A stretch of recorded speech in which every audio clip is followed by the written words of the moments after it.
공정한 저울과 평행추는 주의 것이요 주머니 속의 모든 추들도 그의 작품이니라. 악을 행하는 것은 왕들에게 가증한 것이니 이는 그 보좌가 의로 말미암아 굳게 서기 때문이라.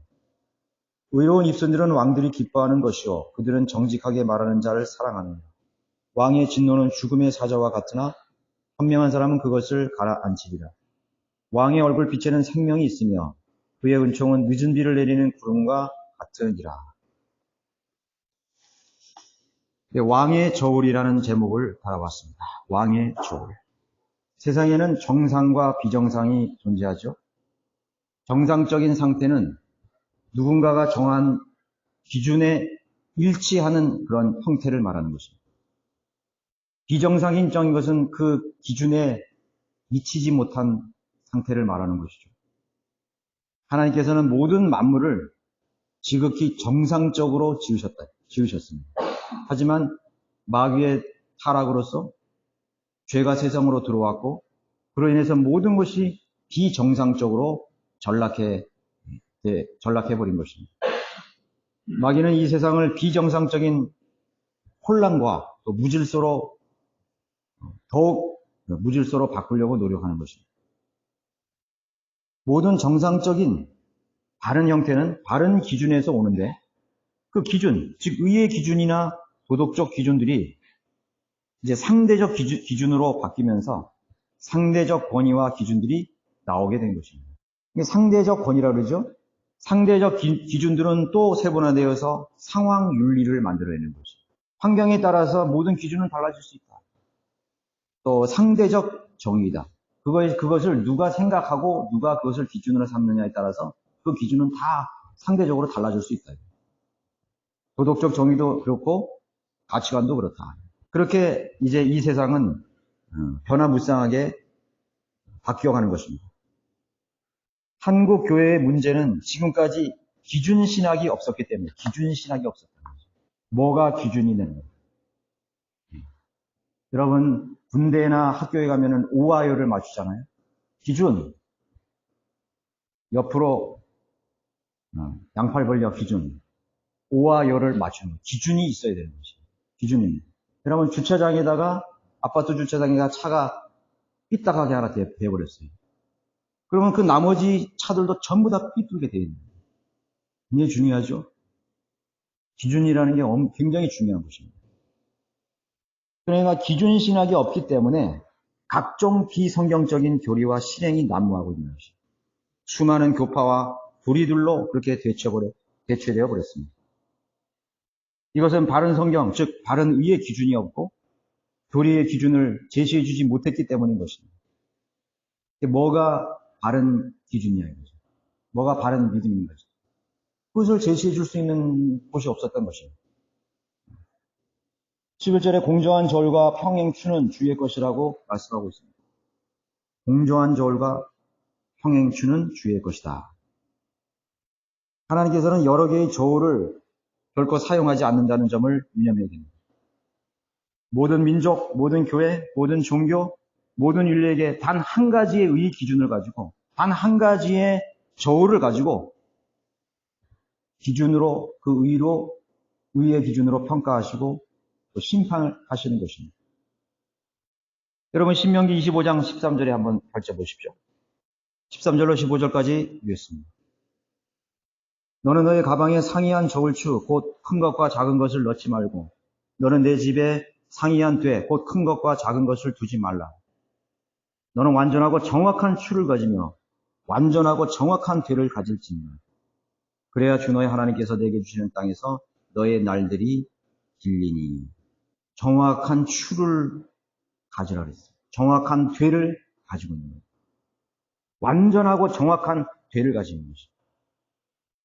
하나님께서는 한 가지 저울만 가지고 한 가지 기준만 가지고 있는 거죠. 하나님께서는 성경을 여러 개 가지고 있는 게 아니에요.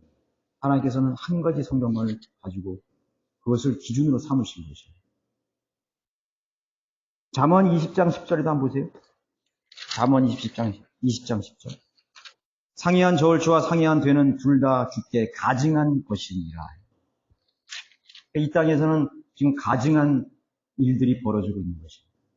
하나님을 섬긴다고 하는 많은 교회들이 하나님 앞에 모두 가증한 교회가 되버린 것이죠. 우리만 옳다. 다 그렇게 얘기해서네. 윤서진은 우리만 하나님 잘 섬긴다. 살빈주의교는 우리가 잘 섬긴다.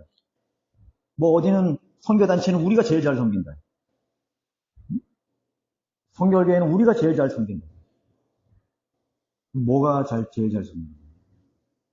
아니, 하나님께서는 그런 교단을 만들지 않았어요. 하나님 한 가지 기준을 만들었다는 거예요. 성경을 하나님께서 주셨다는 거예요. 그 성경을, 그 정확한 추를 찾아내야 돼요. 정확한 우리 캐논이란 말은 잣대란 말도 있어요. 성경을 캐논이라고 그러잖아요. 이 측정하는 거예요. 측정.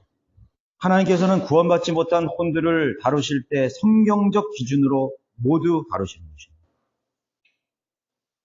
자, 교회 다니지 않는 멸망하는 사람들, 이방인들 모두 성경적 기준으로 다루시는 것입니다. 그들의 행위대로 하나님께서 심판하신 것입니다.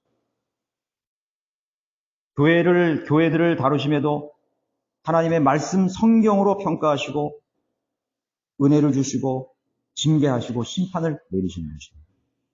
하나님께서는 감정대로 마구잡이로 이랬다 저랬다 하시는 하나님입니다. 하나님은 공의로우신 의의 심판자라는 말.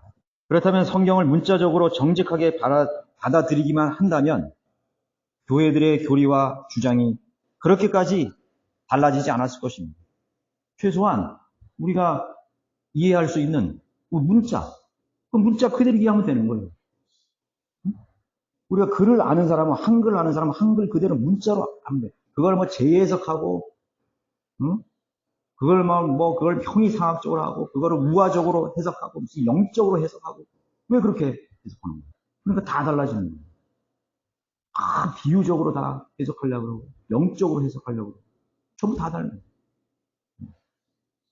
A 대형교회 목사 얘기 들리고, B 대형교회 목사 들리고, 이 신학자 얘기 들리고, 다 들려요. 첫 번째 우리가 성경을 이해하는 방법은 문자적으로 이해해야 됩니다.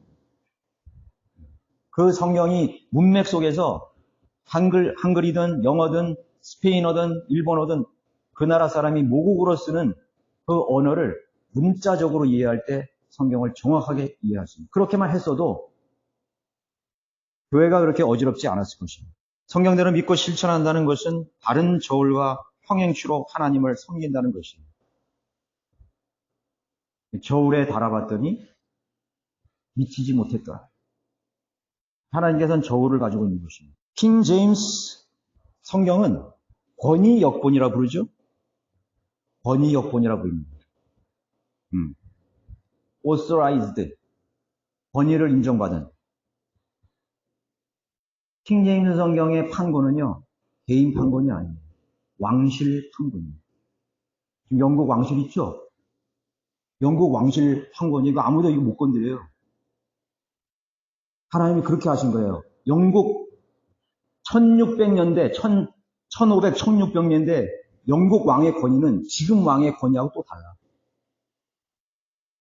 그때 그 권위는 죽고 사는 문제가 달린 그 대영 제국이었어요. 대영 제국의 왕보다 더 위대한 왕이 어디 있어요? 그 대영 제국의 왕실에서 펴낸 그 판권이라요. 제임스 왕을 통해서 하나님께서 판권을 내게 하신 거예요. 의미가 있죠. 지금 여기 계속해서 왕 나오죠. 15절에 왕의 얼굴, 14절에 왕의 진노,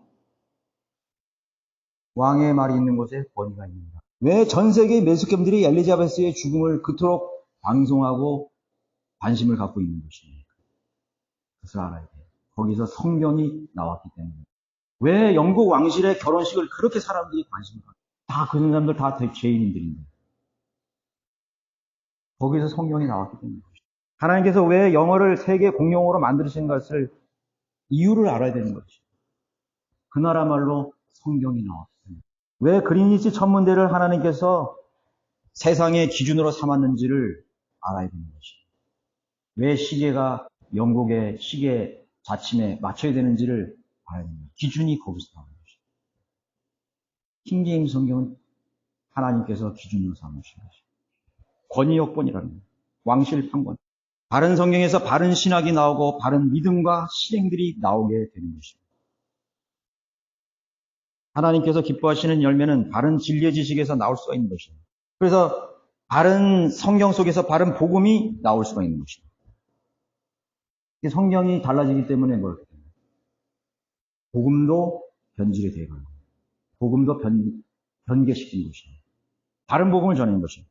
이 시대에 가장 정확한 복음의 개념을 알고 있어야 복음 전파에 의미가 있는 거예요. 그래서 우리는 성령님이 있는 교회나 성전의 성도들은 복음을 확신 있게 전하는 거예요. 부끄러워하지 않아요. 절대로 부끄러워하지 않아요. 그 단순하고 세상으로부터 어리석은 그 복음이 능력 있고 힘 있게 증거될 수 있는 거죠.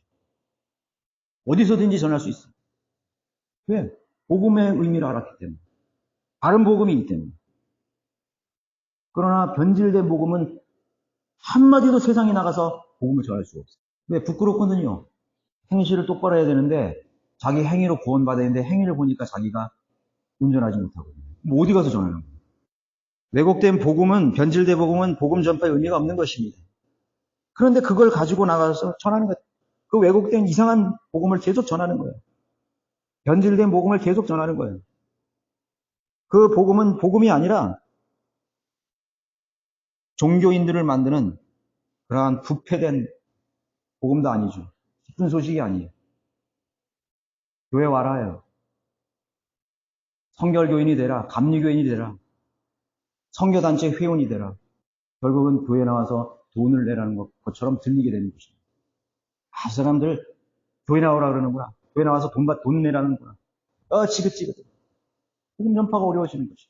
왜곡된 복음들이 있다는 것을 성경은 분명하게 알려주고 있습니다. 변질된 복음, 왜곡된 복음. 다른 시대의 복음을 전하게 되면 저주를 받게 된다고 말씀하고 있습니다. 고린도후서 11장 4절 보세요. 고린도후서 11장 4절.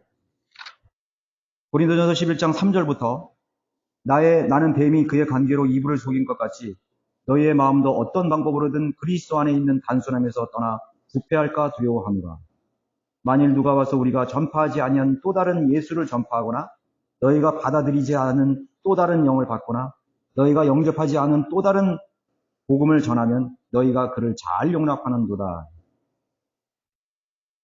뭐예요? 성경이 지금 뭐라고 말하고 있는 거예요? 다른 예수가 있다는 거예요. 예수를 전하는 사람이 많은데 그 예수를 전하는 그 예수가 가짜 예수라는 거예요. 다른 예수를 전하는 사람도 있다는 거예요. 그 얘기 아니에요, 그게.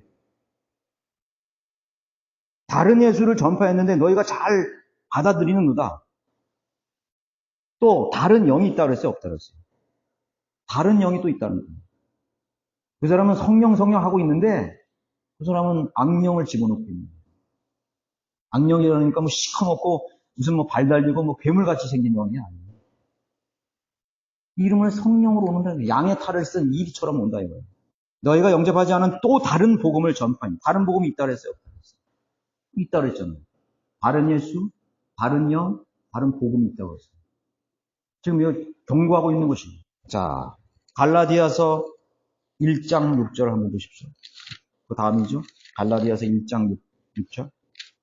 갈라디아서 1장 6절.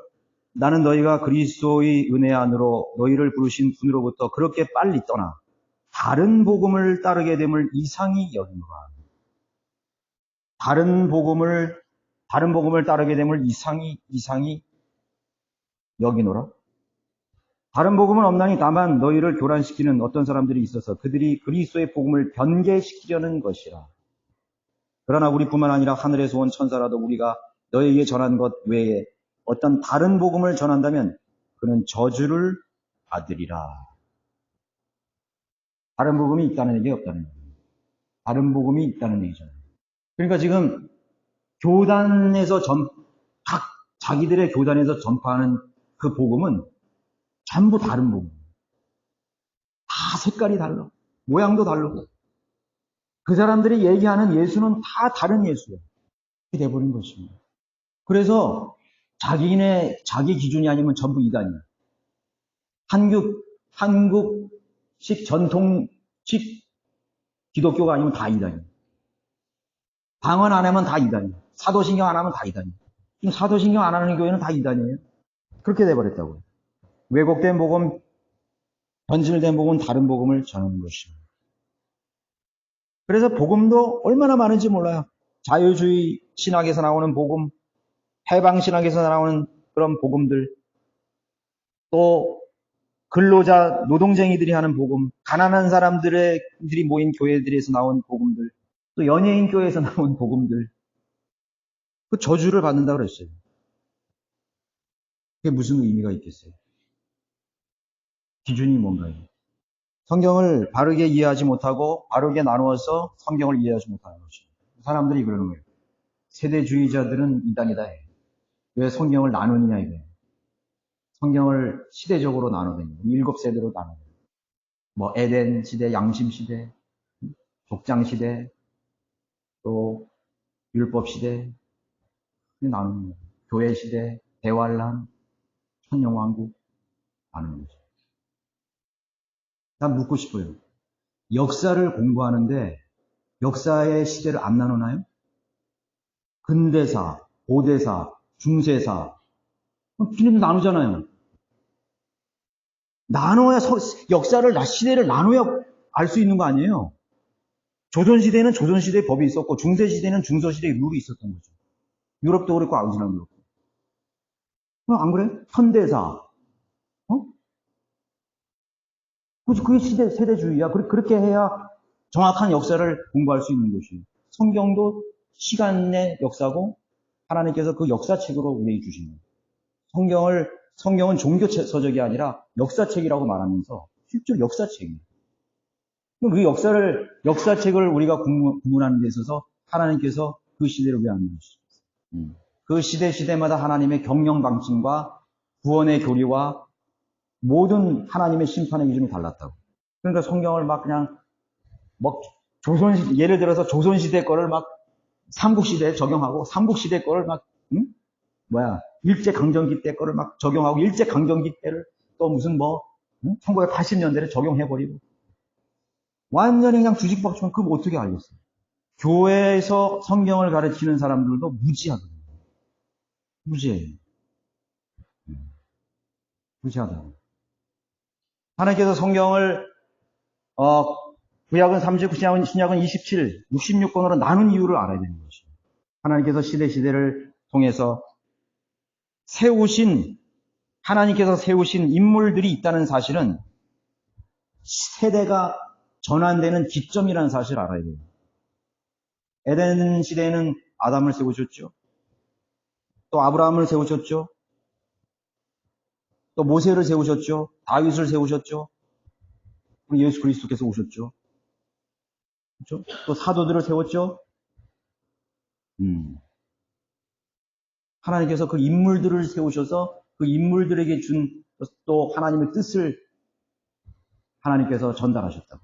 그거를 이해하지 못하기 때문에 다른 진리의 지식이 나오지 못하는 것입니다. 에덴에서부터 아브라함까지 양심 시대죠. 아브라함에서 족장을 거쳐서 모세를 통해서 율법을 주셨죠. 십자가에서 적그리스도까지 은혜 시대, 교회 시대죠. 교회 시대가 끝나면 대환란, 공중 휴거가 있고 대환란이 시작되죠. 대환란이 끝난 다음에 예수님의 지상 재림으로 천년왕국이 시작된다는 거죠. 시대를 구분하지 못하면 그 시대마다의 하나님께서 제시하신 복음이 다 다르다는 사실을 알아야 됩니다. 그 타락 이전에는 사람들에게 양심이 없었다고요. 아담은 양심이 없었어요. 아담과 이브는 타락하기 전에 양심이 없었어. 그런데 죄를 짓고 난 다음에 선악의 구분을 알고서부터 양심이 생긴 거예요. 그 양심이란 게 뭐냐면 내가 부끄러워할 줄 알고 또 두려워할 줄 아는 거예요. 그래서 아담하고 이브가 죄를 진 다음에 바로 그 나뭇잎을 엮어서 자기 몸을 가렸다고. 그러니까 죄를 지은 그 순간에 양심이 생긴 거예요. 그래서 모든 인류가 다 양심이 있는 거예요. 그래서 기본적으로 선이 뭐이고 의가 무엇인지를 스스로 판단할 수 있는 이성을 하나님께서 줬다고. 그것이 율법과 같이 작용을 하는 거예요. 양심 시대는 그들의 양심에 따라서 그들을 심판하는 거예요. 하나님께서. 지금하고 다르잖아요. 그죠? 그리고 율법을 주신 후에는 율법을 통해서 하나님께서 선과 악을 구분하게 하신 것입니다. 불의와 의를 구분하게 하신 거예요. 그리고 예수님께서 십자가에서 죽으시고 승천하시고 교회가 시대가 시작될 때는 예수 그리스도를 믿는 믿음을 의로 여기시다고 했어요. 그 죄에 대하여라면 나를 믿지 아니함이라고 말씀하고 있는 것입니다. 하나님의 구원 방법이 다르죠. 대환란 시대는 무엇입니까? 대환란 시대에는 행위와 믿음이 동시에 있어야 됩니다. 율법 시대하고 똑같아요. 행위하고 믿음이 있어야 됩니다. 끝까지 견디는 행위도 있어야 되고 믿음도 있어야 되는 거죠. 다르죠? 천년왕국 시대는 뭐예요? 천년왕국 시대는 믿음이 없어도 돼. 행위만 있는 거예요. 복종만 있는 거예요. 순종만 있는 거예요. 예수님이 지상에 계시기 때문에 법이 예수님이 만드신 그 율법이 통용되기 때문에 그냥 순종만 하면 되는 거예요. 그런데 그 복음이 성경에 제시되어 있기 때문에 그 복음을 끌어다가 예를 들어가지고 21세기의 복음을 마치 BC로 내려가서 BC 500년으로 적용해 버린 거예요. 그거 똑같은 거예요. 그게 뒤죽박죽이 됐죠. 그래서 현대교회 목사들은 설교를 할 때 어느 구절에서는 믿음으로 구원받아야 된다 그랬다가 또 야고보서에 가서는 또 행위가 없이는 구원받을 수 없다 그랬다가 또 어디 가서는 행위와 믿음이 다 같이 있어야 됐다고 했다가 또 에베소서 2장 8절 9절에 가서는 은혜로만 구원받았다 그랬다가 뭐 어떻게 구원받는 거예요? 구원받지 못하는 거예요. 믿음으로 은혜로 구원받았다 그랬다가 방언하지 못하면 성령 받지 못했기 때문에 구원받지 못했다고 또 얘기하고 구원받는 건 또 뭐고 성령 받는 건 또 뭐예요?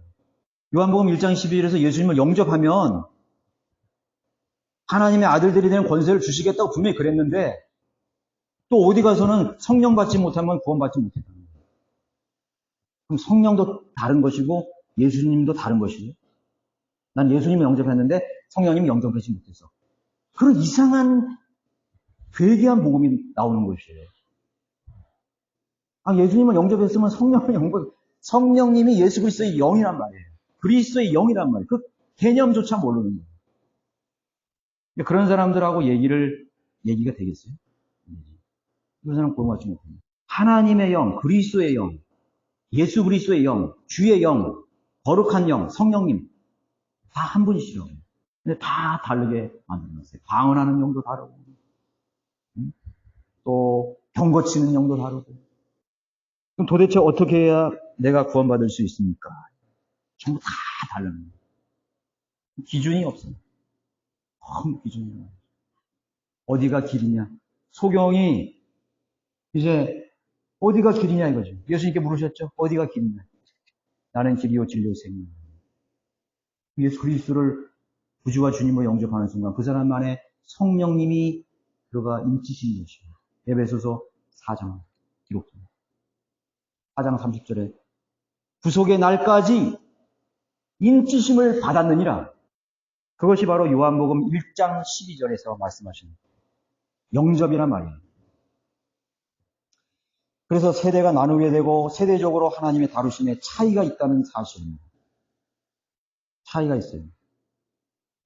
성경은 역사책이기 때문에 시대를 나눠야 되는 거죠. 여러분 국사 배울 때 시대 나누잖아요. 세계사 배울 때 중세기, 근현대사, 고대사 나누잖아요. 이건 완전히 다 뒤집박죽이에요. 그러니까 그 사람들은 성경을 역사책으로 안 보는 거예요. 그럼 뭐냐 그러면 종교서적이에요. 여러분 종교서적은요 역사가 아니에요. 여러분 불경 보세요. 팔만대장경 보세요. 역사책이에요?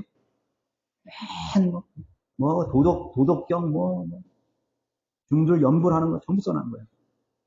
절대 역사가 아니에요.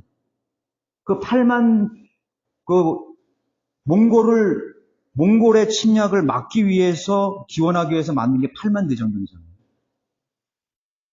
그 사람들이 그렇게 무식하다고요. 우리나라 조상들이 무식했어요. 팔만대장경 만들면 몽골의 침입을 막을 수 있다고 생각했는데 팔만대장경을 만든 것이죠. 역사책이 아니에요. 노노맹자 역사책 아니죠. 코란 역사책 아니에요. 종교서적이에요. 이 지상에 수많은 종교서적들이요. 역사를 단 한 가지도 역사를 다룰 수가 없어요. 왜? 그들은 죽은 신이기 때문에 역사를 다룰 수가 없어요. 역사를 관장하시는 위대하신 하나님이 AD와 BC를 나누신 위대하신 하나님만이 세계 열왕들을 세우시고 폐위시킨 그 하나님만이 역사를 쓰실 수 있단 말이에요. 그 성경을 쓰신 거예요. 고고학이나 또 역사를 탐구하는 그러한 문학자들이나 학자들이요, 답답하면 맨 마지막에 어디로 가는지 아십니까? 성경으로 가요. 기록이 없거든요. 세상의 역사에는 보존이 안 돼 있거든요. 성경이 보존이 됩니다. 하나님께서는 성경을 보존하시기 때문이기 때문에 성경을 보존하는 거예요. 여기 바벨론 왕들의 이름들이 있어요. 유대의 고대의 왕들의 이름들이 있어요. 페르시아 왕의 이름들이 있어요. 로마 제국의 왕들이 있어요. 장차 일어날 왕들도 반가톨릭적 신앙의 기준을 가졌던 교회나 그리스도인들은 단 한 번도 구약의 내용을 교리로 삼아본 적이 없었습니다. 가톨릭 믿음을 강요하는 자들의 그들을 반대했던, 그들의 반발했던 성경대로 믿는 그리스도인들은 한 번도 구약 성경의 내용을 구원의 교리로 삼아본 적이 없어요. 네.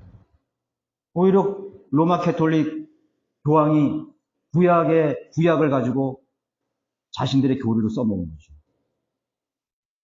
주교나 신부나 또 교황은 제사장이야, 제사장. 레위인들이야, 레위인들. 그 사람들이 성직자라고 그러잖아요. 니콜라 파. 엉뚱한 교회 시대에 예수 그리스도께서 오셔서 우리에게 제시한 신약교회 교리로 삼지 않고 엉뚱한 예수님도 안 계셨던 구약의 내용을 가지고 자신들의 교리를 삼는 것이에요. 그게 로마 가톨릭이에요. 니카의 종교라고 들어봤습니까? 이게 로마 가톨릭의 기원인 것입니다.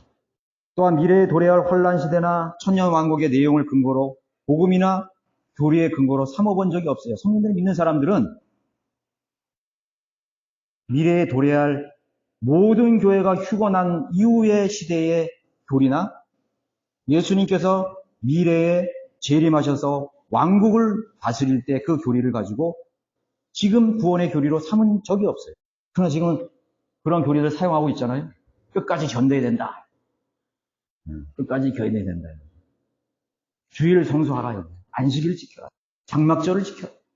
성경이 무지하기 때문에 엉뚱한 기준을 가지고 사람들에게 믿음을 강요시키는 것입니다. 은사주의 교회들은 이 기준을 모르기 때문에 나온 거짓 교리인 것입니다. 은사주의라는 것은 사도시대에 있었던 교리 아니에요. 사도시대. 은사라는 것은 예수 그리스도께서 표적과 기사를 행했던 시대, 예수님께서 지산에 생존하실 때 그 교리, 그 표적과 기사들인데, 그것은 예수 그리스도의 신성을 증거하기 위해선 보여준 기적이라고 합니다. 그죠? 그리고 예수 그리스도를 따르는 사도들에게 사도적 표적을 주었습니다. 사도적 표적이라는 것은 예수 그리스도께서 예수 그리스도의 사명을 사도들에게 위임하기 위해서 표적으로 준 것이에요. 너희들이 표적을 행함으로 내 제자가 된 것을, 예수님의 제자인 것을 증거하기 위해서 준 표적이다. 지금 그거 가지고 뭐라고 하냐면 신사도 운동이라고 합니다. 신사도 운동. 표적과 기사를 자녀들 해야 한다. 예수님의 제자도 아닌데. 그것은 모두 구약에서 교회 시대로 넘으면 과도기에 있었던 그러한 표적과 기사였다고 합니다. 그렇게 시대 구분을 못하기 때문에 은사주의자들이 그것을 복음이라고 들고 나와서 거짓으로 가르치는 것입니다. 열매가 아니에요. 그래서 절대 열매가 아니에요. 자, 열매는 항상 좋은 열매만 나온 것이 아니라는 것이죠. 여러분, 과일나무가 있는데 그 과일나무에서 항상 좋은 열매만 있는 거예요. 사실은 나쁜 열매가 더 많아요. 다 낙과시킨 거예요. 다 떨어뜨린 거예요. 시원찮은 건 다 떨어뜨리는 거예요. 파지로 다 상품화되지 못하는 것이죠. 그건 당연한 것입니다. 오늘날 수많은 거짓 교회들과 거짓 교리들과 거짓 복음이 난무하는 것은 너무나 당연한 것입니다. 그것은 나무에 열매가 달리는 거하고 똑같은 것입니다. 아, 왜 그렇지? 우리 한국은 왜 그렇지? 왜 교회가 다 이렇게 혼란스럽지? 왜 자기가 다 옳다고 그렇게 자기 기준으로 주장을 하지? 나쁜 열매도 있다는 것을 알아야 됩니다. 나쁜 열매도 있고 쭉정이도 있고 비정상적인 열매가 나오는 데도 있는 것입니다. 그래서 성경적 열매, 성경적 교회는 어느 시대에건 소수에 불과했던 것입니다. 진짜 알짜배기 열매가 소수인 것처럼, 극소수인 것처럼 오늘날의 성경대로 믿고 실행하는 성경적 열매를 내는 교회는 극소수라는 사실을 알아야 돼요. 너무나 당연한 것입니다. 이상한 거 아니에요. 어느 나라든지 그 나라 전체가 전부 다 성경대로 믿는 교회고, 성경적인 교회고, 순수한 교회고, 바른 교회고, 다 그런 적이 한 번도 없었어요. 종교개혁이 일어난 독일, 마찬가지입니다. 루터가 종교개혁했을 때 전쟁이 일어났잖아요. 30년 전쟁. 30년 전쟁이 존재 전쟁이었어요. 로마 카톨릭하고 신교와 부교의 싸움이 30년 전쟁이었어요. 치열했습니다. 얼마나 많은 사람들이 그 비질려 있었던 거죠. 얼마나 많은 사람. 프랑스에서, 네덜란드에서, 벨기에에서, 발칸반도에서 바른 성경이 있고 바른 교회가 있었지만은 더 많은 경우에는 거짓 교회와 거짓 성경과 거짓 교회들이 난무했다는 사실입니다. 본문에서 말씀하신 이 저울과 평행주는 하나님의 말씀을 대변하는 교훈인 것입니다. 저울이 뭐예요? 하나님의 말씀입니다. 평행추가 뭡니까? 하나님의 말씀입니다. 그래서 이렇게 기록하고 있는 것입니다. 공정한 저울과 평행추는 주의 것이요. 하나님께서 상이한 이상한 저울을 가지고 다니지 말라고 분명합니다. 이상한 성경을 가지고 다니지 말라는 것입니다. 이상한 교리와 복음을 증거하지 말라는 것입니다. 그런데 저는 이상한 게 뭐냐면은 복음을 열심히 전하는 순수한 교회, 바른 교회가 있는데 바른 교회는 사람이 안 와. 그런데 뭐 이상한 교회 있잖아요. 뭐 신천지, 또 무슨 뭐 여호와 증인, 아니면 또 하나님의 교회, 또 여기 여기 우리 원주에도 엘리야 선교원 있죠. 그 다음에 여기 브라질에 가 있는 그 뭐예요? 이번에 뭐 애들 6명 죽은 이상한 음행하는 교회. 그리고 막 때리는 교회도 있더라고. 막 싸대기를 막 그냥 여자 목사가 나와가지고 또 제자 싸우니까 와 무섭더라고요. 그냥 뭐 여기가 뭐 피가 나도록 그냥 막 때리는 거야. 그런데 사람이 놀라운 건 그 사람이 거기 까뜩 앉았어. 여러분 어떻게 생각하세요? 상식적으로도 비정상적으로 행하는 교회인데 왜 그렇게 사람이 많은 거예요? 왜 그렇죠? 아주 사람들의 주머니에 돈을 막 뜯어내고 응? 더 갖다 바치라 그러고 그렇게 막 돈을 요구하는 게 왜 사람이 그렇게 많아요? 마약을 먹고 술 취한 사람들은요 제정신이 아니기 때문에 그런 거예요. 여러분 술 먹은 사람하고 대화가 돼요? 술 먹은 사람하고 막 이렇게 술 먹은 사람. 저도 여기 민원 있어가지고 나가면 술 먹은 사람은 아예 얘기를 딱 해서 얘기할 수가 없어요. 괜히 그 사람하고 얘기했다가 시간만 낭비하는 거예요. 딱 알았다고. 밤에 얘기하죠. 얘기하자고 또 막 쫓아와. 술 먹은 사람들은요, 자기 이성을 다 판단력을 잃어버린 거예요. 술 취하지 말라 성령 충만을 받으라. 술 취하는 게 뭔지 아세요? 마귀에 취하는 거예요. 1차적으로 문제적으로 술 취하는 자체는 것 동시에 술 취한 교회라는 건 뭐냐면요. 누룩에 취한 거예요. 여러분들 거짓 교리를 누룩이라고 그러잖아요. 성경 있잖아요. 한 여인이 가로 서말에다가 누룩, 효소를 써놓으면 누룩이 그게 막 발효가 되는 거예요. 술이 되는 거예요. 누룩에 취한 교회가 술 취한 교회예요. 마귀의 교리에 취한 교회들은요, 그 교리에 취해서 제정신이 아니에요. 사람이 거기서 몇 명 죽어나가도 절대로 안 나와요. 그 담임 목사가 전과 몇 번 무슨 짓을 해도 거기서 나올 수가 없어요. 왜? 누르게 취했기, 술 취했기 때문에 못 나오는 거예요. 야, 술 깨! 정신 좀 차려봐! 안 되는 것입니다. 거기서 빠져나왔다는 것은 기적 같은 일이에요. 저도 은사주였고, 저도, 그런 교회에 다녔는데, 제가 거기서 나온 것만 해도 기적 같은 일이에요. 기적. 너무나 기적 같은. 제가 너무나 잘 알아요, 그 사람들. 어떤 상태인지 너무나 잘 알아요. 거기서 나오는데 그 누르게 깨는데 저는 한 10년 정도는 걸린 것 같아요. 그 술 기운을 다 뽑아내기까지 저는 한 10년 걸린 것 같아요. 한 20대 초반에부터 다녀가지고 30살 경에 내가 여기 왔으니까 20대는 거기에 전부 취했던 10년이 걸렸어, 10년. 그래도 그 술 기운이 남아있더라고요. 그 교리가 내 몸에 남아있어서 그걸 뽑아내기까지 말씀으로 연단하고, 하나님의 순수한 말씀으로 그걸 씻어내기까지 수많은 시간이 걸렸다는 사실. 라오디아 교회 시대는 너무도 다른 저울들이 만연해 있습니다. 혼란의 시대인 것입니다. 미혹의 시대인 것입니다. 시간이 많이 지났는데 12절에서 이제 14절까지는 왕에 대한 것이죠. 네, 악한 왕들, 의가 그 보좌를 세우지 못할 때 악하게 되는 것입니다. 영국 왕실의 종교는 성공이죠. 네, 성공입니다. 형식적인 성공이에요. 그렇게 변질된 것입니다. 자신들의 종교가 무색할 만큼 죄와 스캔들로 얼룩진 영국 왕실이었다는 사실을 알고, 민심은 하늘의 뜻이란 말이 있는데 왕이 권위를 이렇게 잃어버리게 되면 하나님께서는 백성을, 여론을 움직이기 시작한 것입니다. 그리고 그 나라를 무너뜨려 버리는 것입니다. 플레레타리 혁명이라든가 무슨 쿠데타라든가 그런 것이 막 일어나는 거예요. 정권이 교체된다든가 전쟁이 일어난다든가 하는 것입니다. 태평성대란 말이 있죠.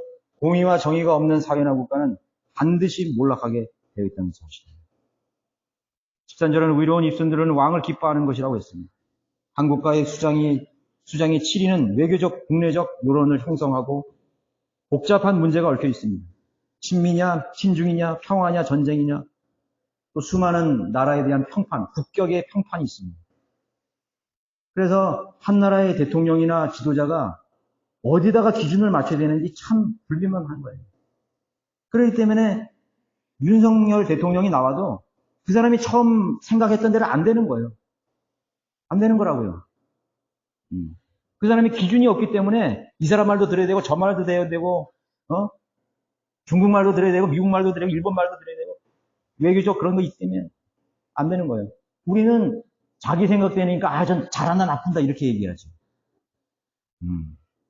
기준이 없으면은 어려운 것입니다. 지도자에게 정의의 기준, 무엇보다도 성경적 진리에 근거하는 사고가 없을 때 그 국가는 점차 쇠락하게 된다는 사실입니다. 영국이 왜 그토록 오랫동안 해가 지지 않는 나라를 유지할 수 있는 것입니다. 킹 제임스 성경의 나라입니다. 미국이 200년도 안 된 역사를 가졌지만 왜 이렇게 부강한 나라가 된 것입니다. 킹 제임스 나라로 성경으로 시작된 나라. 그러나 배교했을 때는 이제 점점 해를 걷어 가시는 것입니다. 하나님께서.